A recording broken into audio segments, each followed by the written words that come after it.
गुरुग्राम में आर्टेमिस्ट अस्पताल के द्वारा स्कॉलरिस डिजीज कैंपेन की शुरुआत की गई। देखिए हमारी इस खास रिपोर्ट में। कुबर्ट एक ऐसी बीमारी है जिसमें रीढ़ की हड्डी टेढ़ी होना शुरू हो जाती है। स्कोलियोसिस सर्जरी में हम लोगों से 3 बातों के लिए आग्रह करना चाहते हैं। गुरुग्राम में आज आर्टेमिस अस्पताल और कैनविन फाउंडेशन के सहयोग से स्कोलियोसिस डिजीज अवेयरनेस कैंपेन की शुरुआत की गई। इस कार्यक्रम के दौरान स्कोलियोसिस डिजीज जैसी बीमारी के प्रति लोगों को जागरूक करने का भी काम किया गया।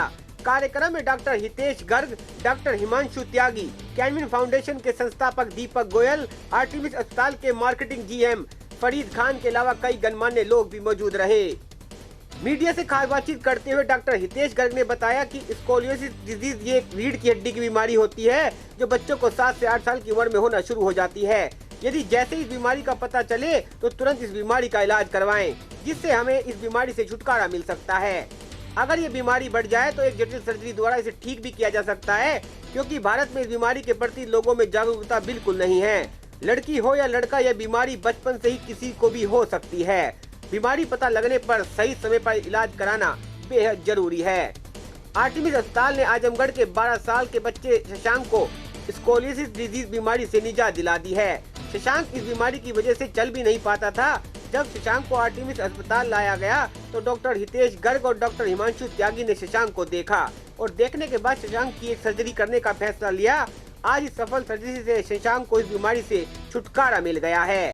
अगर आपने अभी तक हमारा चैनल सब्सक्राइब नहीं किया तो अभी सब्सक्राइब करें और बेल आइकॉन को क्लिक करके हमारी लेटेस्ट वीडियोस के बारे में अपडेट जानें। आज हम स्कोलियोसिस या कुबर्ट, जिसको हिंदी में कुबर्ट कहा जाता है, उसके बारे में बताना चाहते हैं। कुबर्ट एक ऐसी बीमारी है जिसमें रीढ़ की हड्डी टेढ़ी होना शुरू हो जाती है और इसका इलाज जितनी जल्दी किया जा सके उतना अच्छा है। क्योंकि ये जब बहुत ज़्यादा बढ़ जाती है, इसमें एक एंगल होता है कॉब्स एंगल, जब वो 80 डिग्री से ऊपर चला जाता है तो सांस लेने में और खाने में दिक्कत आ जाती है, क्योंकि हमारे फेफड़ों के ऊपर प्रेशर आना शुरू हो जाता है।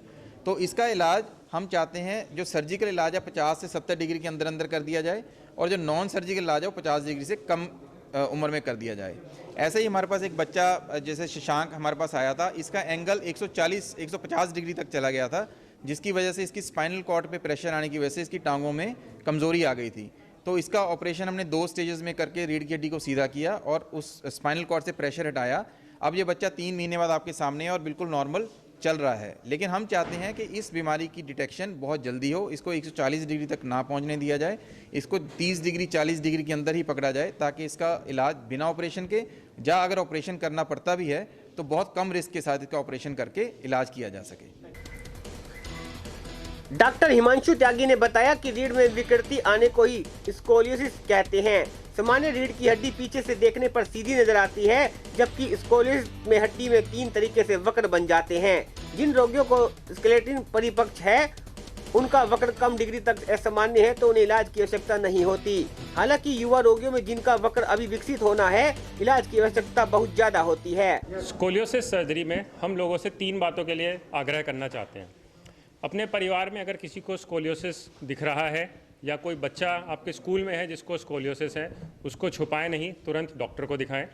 दूसरा, अगर कोई आपके परिवार में स्कोलियोसिस की हिस्ट्री रही है तो जो बच्चे आगे पैदा होने वाले हैं या जो परिवार के और लोग हैं उनमें भी स्कोलियोसिस की पॉसिबिलिटी रहती है। तो अगर परिवार में कोई ऐसा है जिसकी रीढ़ की हड्डी टेढ़ी है तो बाकी बच्चों का भी टाइमली एग्जामिनेशन ज़रूरी है और उनको डॉक्टर के पास ला के दिखाएँ। स्कोलियोसिस एक ऐसी बीमारी है जिसको पेरेंट्स, डॉक्टर और सोसाइटी तीनों मिलकर ही कंट्रोल कर सकते हैं। डॉक्टर में सबसे पहले पेरेंट्स का रहता है कि उसको पीडियाट्रिशियन के पास लेके जाते हैं अगर इस तरह की कोई बीमारी दिखे।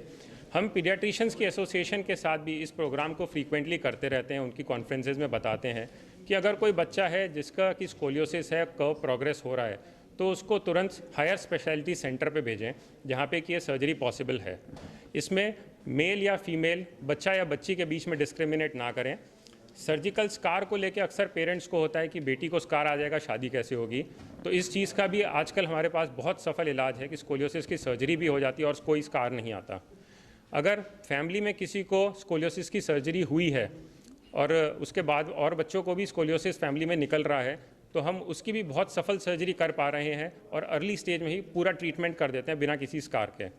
इसमें एक सबसे ज़रूरी चीज़ जो पेरेंट्स को समझनी है वो ये है कि स्कोलियोसिस की सर्जरी अगर टाइमली हो जाती है तो फीमेल पेशेंट्स को ख़ास तौर से फ्यूचर में प्रेगनेंसी में कोई दिक्कत नहीं आती।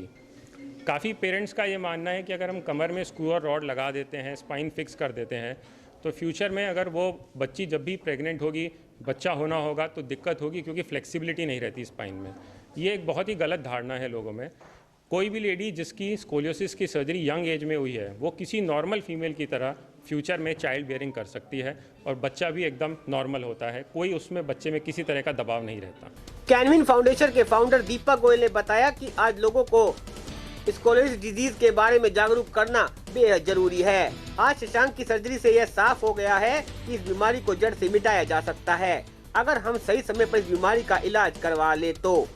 कैनविन फाउंडेशन हमेशा से अस्पतालों के साथ मिलकर न जाने अभी तक कितनी बीमारियों से लोगों को जीवन दान दिला चुकी है। कैनविन लगातार ऐसे लोगों की मदद कर रही है। मैं डॉक्टर का धन्यवाद करूंगा जिन्होंने एक सफल सर्जरी करके शशांक को एक नया जीवन दान दिया है। मुझे बड़ी खुशी हो रही है आज कि आजमगढ़ से बेटा शशांक, इनके फादर ने हमारे से संपर्क किया कैनविन फाउंडेशन से कि मेरे बेटे को इस तरह की स्कोलियोसिस की, जिसको हम कुबड़ बोलते हैं हिंदी भाषा में, इसकी प्रॉब्लम है। तो डॉक्टर हितेश, जिस पे हमारे को पूरा भरोसा है, और आर्टेमिस हॉस्पिटल की जो नीतियाँ हैं वो हमारे साथ हमेशा कंफर्टेबल और बहुत ही सूटेबल रही हैं। उन्होंने हमारा हमेशा साथ दिया है। तो बेटे का यहाँ पे हमने डॉक्टर हितेश से मिलना हुआ और आज बड़ी खुशी हो रही है कि ये बेटा बिल्कुल ठीक हो रहा है।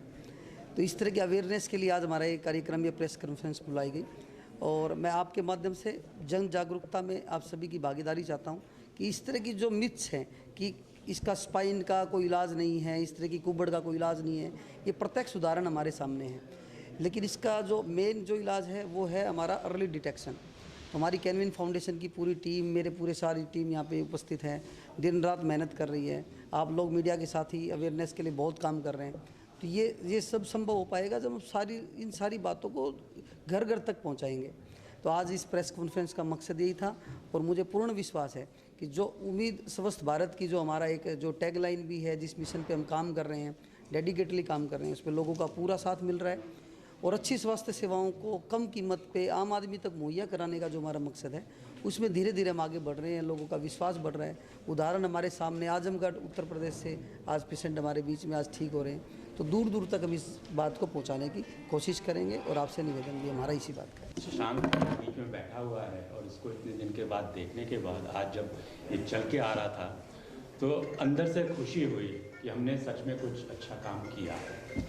क्योंकि जब पहले मिले थे शशांक से, तब में और अब में बहुत फ़र्क दिख रहा है। जैसा डॉक्टर हितेश और डॉक्टर हिमांशु ने भी बताया कि अगर जल्दी हम इस सर्जरी को करते हैं तो टाइम कम लगता है और रिजल्ट्स ज़्यादा अच्छे होते हैं। इसमें भी जैसे पैर की कमज़ोरी शुरू हो गई थी, अगर थोड़ा टाइम और ज़्यादा हो जाता तो हो सकता है वो कमज़ोरी ठीक नहीं होती। ये एक आस्पेक्ट है।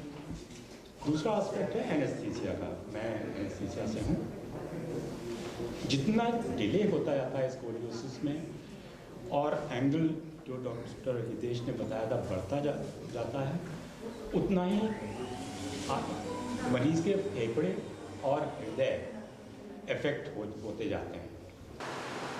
गुरुग्राम से एनसीआर न्यूज के लिए एमी शर्मा की खास रिपोर्ट। इस वीडियो को ज़्यादा से ज़्यादा शेयर करें, चैनल को लाइक व सब्सक्राइब करें। नमस्कार।